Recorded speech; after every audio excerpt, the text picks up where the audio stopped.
सुबह सुबह होती है, इंसान खाने पीने की तरफ जाता है, नाश्ता वाश्ता करता है, पराठे के साथ फिर से भूख लगती है, फिर से खाने की कढ़ाई, तरफ निकल पड़ता है। चिकन कढ़ाई विद पराठा। हाँ, लेकिन जो इस वक्त हम आपको बताने जा रहे हैं तो उसके बाद हमें आप बाहर से नहीं खाएंगे शायद। सोचते हुए कराहत हो रही है, तो सोचें आपके पता नहीं किस किस ने क्या क्या खा लिया होगा। पता नहीं वैसे हमने इतनी अपनी जिंदगी में क्या क्या खा लिया। फैसल तो कराहत तो नहीं होना चाहिए, मुझे लगता है अब हमें यूज टू की तरफ जाना चाहिए। रिजिलियंट हो गए, रिजिलियंट हो हमें गए। यूज टू की तरफ जाना चाहिए। खैर, मामला जोक्स ये अपार्ट। है ना, मामला ये है कि कराची में मुर्दा जो मुर्गी का गोश्त है उसके बड़े पैमाने पे फ़रोख्त होने का इंकशाफ हुआ है और मुख्तलिफ पकवानों पे मुबैना तौर पर रेस्टोरेंट्स को ये फराहम किया जा रहा था। अब जो गुलबर्ग पुलिस है उसने मूसा कॉलोनी के इलाके में इत्तला मिलने पर कार्रवाई की और वहाँ पे ये चीज़ वाज़ेह हुई कि मुलजिमान काफ़ी अरसे से इस घिनौने फेल में मुलव्वस थे। मूसा कॉलोनी के आसपास वाले तो श्योर हो जाएं कि बहुत मुमकिन है आपने ये खाया होगा। हम अपने आसपास चेक करेंगे कि हमने कभी खाया है या नहीं खाया है।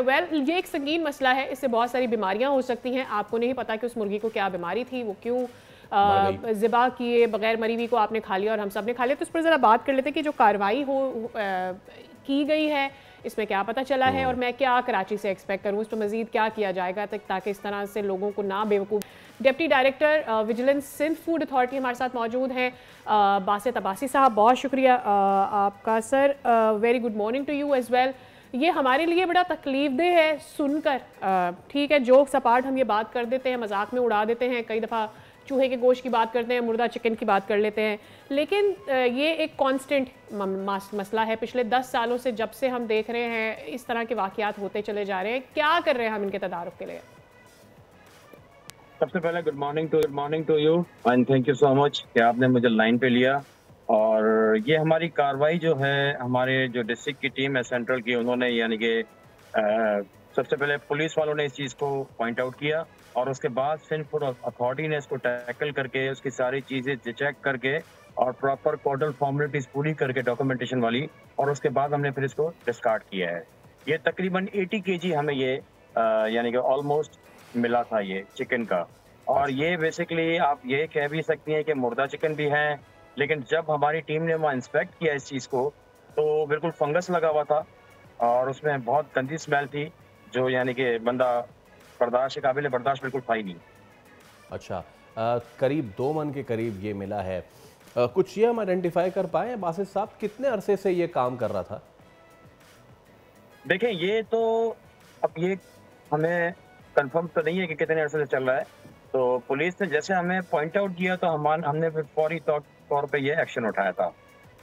जी, अच्छा बासित साहब, मेरे जहन में ये बात आ रही है वो ये कि मुर्दा चिकन की सप्लाई होती है, इन होटल्स तक कन्वीनियंटली पहुंच जाती है तो ही ये पका पाते हैं, उसे बेच पाते हैं। सो हम उसके लिए क्या कर रहे हैं? क्योंकि होटल तक पहुंचना, पकड़ना, फिगर आउट करना कि जी यहाँ पर इस तरह का खाना मिल रहा है, मुर्दा चिकन या मुर्दा गोश्त यहाँ पर मौजूद है, ये बाद की बात है। पहले तो ये कि होटल तक सप्लाई कैसे हो रहा है? देखिए, सिंध फूड अथॉरिटी की जो डिस्ट्रिक्ट की टीम है वो सारी काम कर रही हैं और अब कुछ दिनों से हमने रैपिडली इस पे एक्शन उठा रहे हैं और ऑलमोस्ट 24 आवर्स हमारी टीमें डिस्ट्रिक्ट में काम कर रही हैं। जहां हमें कोई चीज़ पॉइंट आउट होती है तो हम फौरी तौर पे अपनी टीमें वहाँ रवाना करते हैं। जनरल पब्लिक से भी मेरी रिक्वेस्ट है कि कोई भी चीज़ ऐसी देखें तो हमें काइंडली इन टाइम जो इन्फॉर्म कर दें, ताकि हम फौरी तौर पर इस पर एक्शन उठाएं ताकि वो चीज़ रेस्टोरेंट या कहीं और वहाँ नहीं पहुँच सके। अच्छा, जो सादिया भी सवाल कर रही थी कि रेस्टोरेंट में पहुंच गई और उसके बाद सारी चीज़ें हो गई, ये तो हो गया आपका secondary part. Primary part again is a supply. Obviously जो लोग, अगर लोगों को पता चले तो वो इसको रिपोर्ट करें, लेकिन ऐसा होता नहीं ना बासित साहब। लोग तो they are the end users, वो पहुँचेंगे, वो खा लेंगे एंड दैट इज़ ख़त्म। तो वो तो जाके ना फ्रीज़र चेक करेंगे ना सारी चीज़ें करेंगे। कराची में बहुत फूड पॉइंट्स है और ये तो 2 मन के करीब ये जो मिला है, आई डाउट कि ये सिर्फ यहीं तक चीज़ें महदूद होंगी ना। तो इसमें मैं पूछना चाह रहा हूँ कि जो विजिलेंस टीमें हैं महीने में कितने चक्कर लगाती हैं? क्या पूरे कराची को कवर कर पाती हैं, नहीं कर पाती हैं?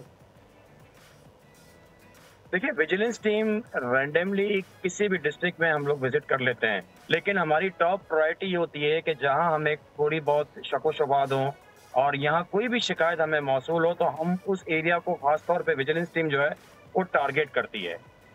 आप बात कर रहे हैं कि रेस्टोरेंट तक पहुंच जाए, उसके बाद आम पब्लिक उसको मतलब कंज्यूम हो जाता है। रेस्टोरेंट में अगर हम कोई ऐसा मीट पकड़ते हैं तो उसको वहाँ पॉइंट आउट करना बहुत मुश्किल होता है। तो हम उस रेस्टोरेंट से सैंपलिंग करवाते हैं और हमारी जो लैब्स हैं वहाँ टेस्ट होता है। उसके बाद फिर हम उससे जैसे लैब रिपोर्ट्स आती हैं हमारे पास तो हम उस पर एक्शन उठाते हैं। अब वो हैवी फाइन्स की सूरत में भी हो सकता है और सीज भी करते हैं, या फिर उनको हम अपने अकॉर्डिंग टू एक्ट जो है, जो उनके मालिकान है उसमें हम कोर्ट केस भी करते हैं, या फिर उनको थ्रू मजिस्ट्रेट हम उनको जेल भी करवा सकते हैं। ठीक, तो कुछ पता चल सका है कि ये मुर्दा चिकन कितनी दूर से, कहाँ से, कौन सी फार्मिंग से आता है, कौन सी चेन इसके पीछे मौजूद है, किसी और शहर से यहाँ तक पहुँचता है? देखें, ये कोई पॉइंट आउट एरिया में नहीं करना चाहता।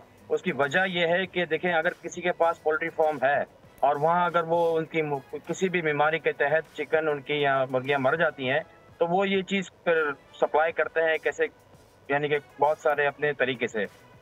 तो नॉर्मली अगर मैं एक कोई एरिया पॉइंट आउट करूं तो वो पॉसिबल नहीं है। अच्छा, तो फिर रोके कैसे इसको? रोके इसलिए इस तरह होगा जैसे जैसे हमारे साथ अभी रिसेंटली जो पुलिस ने इंफॉर्मेशन दी बहुत ज़बरदस्त थी, फिर उसके बाद पोर्ट अथॉरिटी जो है उन्होंने पूरी अपनी कार्रवाई की है। मैं बार बार ये रिपीट कर रहा हूँ कि जनरल पब्लिक कहीं भी उनको शक व शुबहत हो तो काइंडली हमें इन टाइम इन्फॉर्म कर दे तो हम उस पर फौरी तौर पर एक्शन उठा लें। या फिर हमारी डिस्ट्रिक्ट की टीम्स, बाज़ औक़ात ऐसा भी होता है कि सारे restaurant at a spot check नहीं हो सकते, क्योंकि हमारी टीम जहाँ पहुँचती है तो नेक्स्ट जो रेस्टोरेंट है वो बिल्कुल रेडी हो जाते हैं या उनकी जो भी जो बैंड आइटम्स हैं वो छुपा देते हैं। तो अगर हमें कोई चीज़ हाईलाइट हो जाए तो हम फौरी तौर पे उस पर फिर उसको पॉइंट आउट करके उसी पे ऑपरेशन होता है। अच्छा, पोल्ट्री एसोसिएशन वाले जो हैं, हम कोशिश करते हैं कि उनको भी ज़रा लाइन पे लें। वो ये कहते हैं, उनका ये कहना है कि क्योंकि ये कार्रवाइयाँ तो होती हैं आपकी तरफ से, लेकिन वो इतने तवातुर से नहीं होती, और अगर फिर जब होती हैं तो उसके बाद फिर गालिबन सज़ाएँ इतनी ज़्यादा नहीं होती, इसलिए लोग जो है वो सरगर्म रहते हैं और ये कार्रवाई करते हैं। और पोल्ट्री एसोसिएशन वाले जो एसोसिएशन में काम कर रहे हैं वो तो ये काम नहीं करते, फिर इधर उधर जो साइड बिजनेस वाले हैं वो इस तरह की हरकतें करते हैं। तो इस पर आप क्या मौक़िफ़ देंगे? सर बिल्कुल ऐसा, आप बिल्कुल सही कह रहे हैं कि ये जो मालिकान है उनको ज़्यादातर पता नहीं होता, ये नीचे के लोग होते हैं जो ये काम सारा बिजनेस चलाते हैं। ओके, आपकी आवाज़ थोड़ी डिस्टर्बेंस हो रही है, काइंडली रिपीट करेंगे?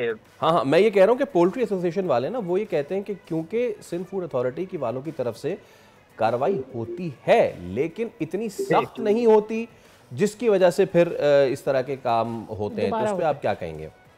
देखिए, फर्स्ट ऑफ ऑल मैं ये कहना चाहूँगा, देखिए हम उनको अपने ऑफिस बुला के उनको SOPs वगैरह पूरी उनको देते हैं, उनको समझाते भी हैं। अच्छा, फिर हम जाते हैं हैवी फाइन्स की तरफ। हैवी फाइन्स भी नहीं होता तो उसके बाद फिर हम उसको सीज कर देते हैं।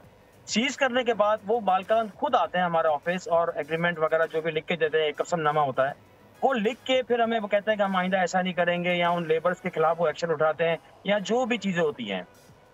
लेकिन प्रॉपर तरीके से जब हमें इंफॉर्मेशन मिलती है तो हम पूरी अपना एक्शन उठा के, और इन केस अगर हम ज़्यादा कुछ सख्ती कर दें उनके ऊपर तो फिर उनके ही प्रॉब्लम हो जाता है कि आप लोग हमें बिजनेस नहीं करने दे रहे, ये करने दे रहे, तो उनके बड़े इश्यूज होते हैं पोल्ट्री फार्म। ये डिसाइड करना तो आपका काम नहीं है, हम में से किसी का भी काम नहीं है कि जी उनके लिए इश्यूज हो जाते हैं। आई मीन, इस पर अगर आवाम मर रही है, फंगस वाली चिकन खा रही है, इनके ऊपर तो मौत की सजा के लिए क्लेम कर देना चाहिए, इनको अदालत में ले जाना चाहिए ऐसे लोगों को। मैडम, हम बिल्कुल कोर्ट केस की तरफ जा रहे हैं। मैं इस वक्त भी आपको सिर्फ इतना बताऊं कि मैं स्पेशल ऑपरेशन पे हूं और मैं कराची के एक निजी इलाके में खड़ा हुआ हूं, लेकिन मैं यहाँ जो फेस कर रहा हूँ वो मुझे ही पता है। मैंने कुछ चीज़ें पकड़ी हैं यहाँ पे और जो बिल्कुल अनहाइजीनिक सिचुएशन है, लेकिन यहाँ के लोग कहते हैं कि आप इसको छोड़ दो ताकि हम भूख ना मर जाएं। अब इस तरह के रेजिस्टेंस हम डेली फेस करते हैं। अंडरस्टैंडेबल। बहुत शुक्रिया बासित साहब, आप जो काम कर रहे हैं वो जारी रहना चाहिए और उसमें मज़ीद जो है वो तेज़ी आनी चाहिए, क्योंकि ये at the end of the day जो एंड कस्टमर है, एंड यूज़र है, आम आदमी, वो जो है उसको आपको रखना होगा मुकद्दम। और हम ऐसे तो नहीं कर सकते कि सिर्फ बुला के और उनको कर दे। मेरा सवाल बासित साहब से ये भी था, वो कभी आगे करेंगे, ये तो सिर्फ चिकन की एक चीज़ आई ना, और पुलिस ने खबर दी तो फिर कार्रवाई हुई। हमारे पास एक लेड मैकेनिज़्म नहीं है कि हम महीने में इस डिस्ट्रिक्ट में कितने हमने छापे मारे, कितनी कार्रवाई हुई, और क्या वो सिर्फ इत्तला मिलने पे ही कार्रवाई होगी या फिर एक रेगुलर चेकअप होते रहना चाहिए? एब्सोल्युटली। सब्सक्राइब करें और बेल दबाएं ताकि कोई खबर रह न जाए।